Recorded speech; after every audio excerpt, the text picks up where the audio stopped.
আপনি চান আপনার প্রতিদ্বন্দ্বী পরাস্ত হোক, সে যেন কোনোভাবেই জিততে না পারে।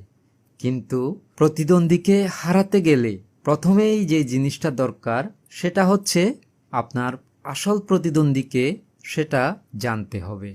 এখন আপনার আসল প্রতিদ্বন্দ্বীকে, ক্লাসের সেই বন্ধুটা যে সব সময় প্রথম হয়, কিংবা চাকরির ইন্টারভিউতে যে মানুষটা সিলেক্ট হয়েছে, অথবা আপনার চাকরিতে সেই কলিগটা যে আপনার চেয়ে দ্রুত পদোন্নতি লাভ করছে, তাদেরকেই আপনি প্রতিদ্বন্দ্বী ভাবছেন।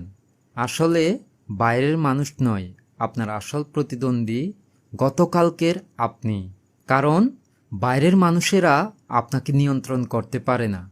আপনার মধ্যে যে অলসতা, ভয়, আত্মবিশ্বাসহীনতা আছে, সেগুলোর সৃষ্টি হচ্ছে আপনার ভেতরের আমি। সেই ভেতরের আমিকে পরাজিত করতে পারলেই তবেই আপনি জিতে যাবেন।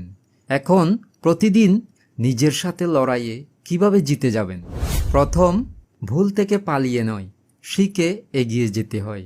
হেরে যাওয়া কোনো প্রবলেম না, প্রবলেম হচ্ছে হাল ছেড়ে দেয়া। দ্বিতীয়, যে কোনো একটা কাজ আগের দিনের চেয়ে আজকে একটু ভালো করা।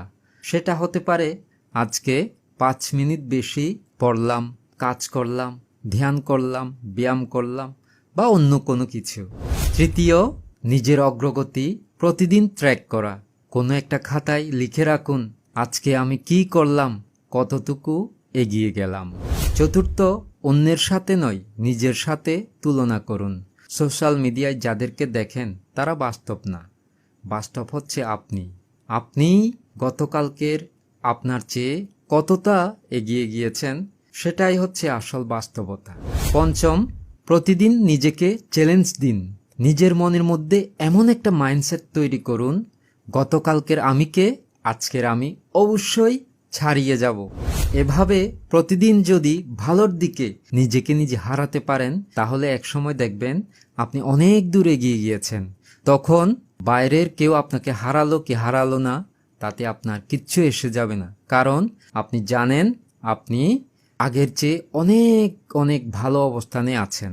এটাই আপনাকে মানসিক সন্তুষ্টি এনে দেবে, এটাই আপনাকে উৎসাহ অনুপ্রেরণা যোগাবে আরো ভালো কিছু করার।